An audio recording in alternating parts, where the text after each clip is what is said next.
ପିଲାମାନେ good morning miss. ଆଜି ସବୁ ଖାଇକି ଆସିଛ? ଆଜ୍ଞା ମିସ୍। ଆଜି ପାଠ ପଢିବା ହେଲା। କେହି ଆଉ କହିବନି ମିସ୍ ଆମ ଘରକୁ ଯିବୁ ହେଲା। ଖାଇକି ଆସିଛ ସବୁ? ଆଜ୍ଞା ମିସ୍। କଣ ଖାଇଛ ଦେଖି କହିଲ? ମୁଁ ଛତୁଆ ଖାଇଛ। ତମେ କେକ୍ ଖାଇଛ। କେହି ଫଳ ଖାଉନ? ଫଳ ସିନା ଖାଇଲେ ଦେହକୁ କଣ ହବ? ସୁସ୍ଥ ସବଳ ରହିବ, ଆମକୁ ଶକ୍ତି ଯୋଗେଇବ। ଫଳ ସମସ୍ତେ ଖାଇବ ହେଲା। ଆଉ କୁରକୁରି ଖାଇବନି କି ବାହାରେ ଯୋଉ ଜିନିଷ ବିକ୍ରି ହଉଛି ସେ ଜିନିଷ ବି ଖାଇବନି। ହଉ ଆଜି ଆମେ ଫଳ ଆଉ ପନିପରିବା ବିଷୟରେ ପଢିବା କି? ହଉ ସମସ୍ତେ ବସି ପଡ ମୋ ସାଙ୍ଗରେ।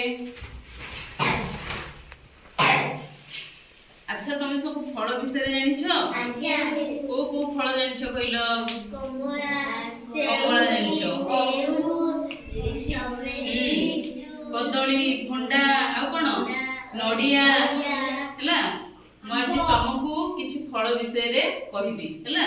ଚିତ୍ର ଦେଖେଇବି, ତମେ ତା ବିଷୟରେ ମତେ କହିବ। ମୁଁ ବି ତମକୁ କହିବି ହେଲା। ହଉ ଦେଖ ପ୍ରଥମ ଚିତ୍ରଟା କି ଚିତ୍ର ମତେ କୁହ?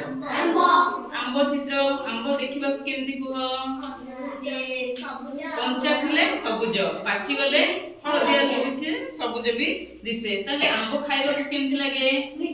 ମିଠା ଲାଗେ, କଞ୍ଚାରେ ବି ଖଟା ଲାଗେ। ତାପରେ ଏଇଟା କଣ ଦେଖ? କମଳା। କମଳା ଖାଇବାକୁ କେମିତି ଲାଗେ? ମିଠା ଲାଗେ, ଖଟା ବି ଲାଗେ। କମଳା ରଙ୍ଗ କେମିତି କହିଲ? ସେଇ କମଳା ରଙ୍ଗ ହେଲା, ଅରେଞ୍ଜ କଲର। ତାପରେ ଏଇଟା କଣ? ସପୁରୀ। ସପୁରୀ ସବୁ ଖାଇଛ? କେମିତି ଲାଗିବା? ଖଟା ଲାଗେ ହେଲା, ମିଠା ବି ଲାଗେ ପାଚିଲେ। ତାହେଲେ ଏଇଟା ଦେଖ, ଏଇଟା କଣ? ସେଓ କେମିତି ଖାଇବାକୁ ଲାଗେ? ମିଠା ଲାଗେ। ତମେ ସବୁ ଖାଇଛ? ସବୁବେଳେ ଫଳ ଖାଇବ ହେଲା, ଦେହ ସୁସ୍ଥ ରହିବ। ତାପରେ ଏଇଟା କଣ ଦେଖ? କଦଳୀ। ଏଇଟା କଣ କହିଲୁ? ଆ କଲର କେମିତି କହ? ଏଇଟା କୋଉ କଲର? ହଳଦିଆ ହେଲା। କଦଳୀ ତମ ବାରିରେ ଅଛି ଗଛ? ନାହିଁ, କଦଳୀ ଗଛ ଲଗେଇବ ହେଲା। ତାପରେ ଏଇଟା କଣ? ଭଣ୍ଡା। ଭଣ୍ଡା ସବୁ ଅଛି ତମ ବାରିରେ ଥିବ ହେଲା। ଭଣ୍ଡା ପାଚିଲେ କେମିତି ଦେଖାଯାଏ? ହଳଦିଆ ଦେଖାଯାଏ, ଗ୍ରୀନ କଲର ବି ଅଛି। ଭଣ୍ଡା ପାଚିଲେ କେମିତି ଲାଗେ? ପାଟିକୁ ମିଠା ଲାଗେ। ସେମିତି ନଡ଼ିଆ। ଏଇଟା କଣ? ନଡ଼ିଆ ସବୁ ଖାଇଛ? ନଡ଼ିଆ ପାଣି କେମିତି ଲାଗେ? ମିଠା ଲାଗେ ନାଇଁ? ନଡ଼ିଆ କଲର ଟା, ଭିତର କଲର ଟା କେମିତି? ଧଳା। ବଢିଆ ଆନ୍ସର ଦଉଛ। ଏଇଟା କଣ ଦେଖିଲ ପିଲେ? ଅଙ୍ଗୁର କୋଳି। ଅଙ୍ଗୁର କୋଳି ଖାଇଛ? କେମିତି ଦେଖିବାକୁ? ମିଠା ଲାଗେ, ଖଟା ବି ଲାଗେ। ତା କଲର କେମିତି? ଗ୍ରୀନ କଲର ଅଛି, ତାପରେ କଳା ବି କଲର ଅଛି। ଏଇଟା ଦେଖ କଣ?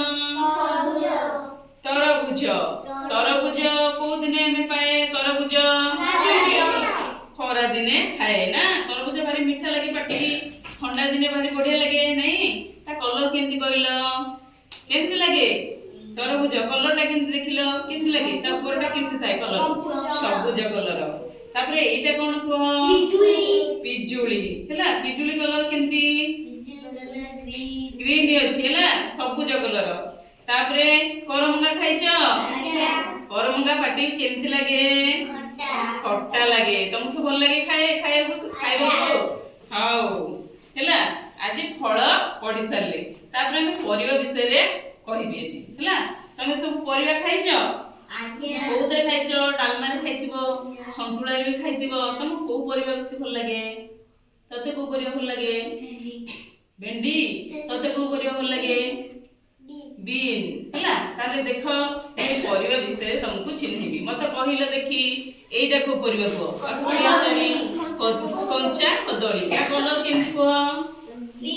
ସବୁଜ। এইটা କଣ କୁହ? ଫୁଲକୋବି। ଏ ଦେଖିବାକୁ କେମିତି? ଉପରଟା ହେଲା କଣ? ଧଳା ଥିବ, ତା ପତ୍ର ହେଲା ସବୁଜ। এইটা କଣ କୁହ? ଏଇଟା ଭଣ୍ଡା। ଭଣ୍ଡା କୋଉଥିରେ ପଡେ? ଡାଲମାରେ ପଡେ ନାଇଁ? ତାପରେ এইটা କଣ କୁହ ଦେଖି? ବାଇଗଣ। ବାଇଗଣ ଦେଖିବାକୁ କେମିତି? ବାଇଗଣ କଲର ହେଲା ବାଇଗଣୀ ରଙ୍ଗ। ଏ କୋଉଥିରେ ପଡେ କହିଲ? ସନ୍ତୁଳାରେ ପଡେ। ତାପରେ এইটা କଣ ଦେଖିଲ? କଖାରୁ। ତମ ବାରିରେ କଖାରୁ ସବୁ ଥିବ ନା? କଖାରୁ କଲର କେମିତି ଦେଖାଯାଏ? ପାଚି ଗଲେ ହେଲୋ ଦେଖାଯାଏ, ଆଉ କଞ୍ଚା ଥିଲା ବେଳେ ସବୁଜ ଦେଖାଯାଏ ନାଇଁ? ତାପରେ এইটা କଣ କୁହ? ମୂଳା। ମୂଳା ରଙ୍ଗ କେମିତି ଧଳା ହେଲା। ତାପରେ ଏଇଟା ଆଳୁ। ହଉ ଆର କ୍ଲାସରେ ଆମେ ପଢିବା ହେଲା। ହଉ।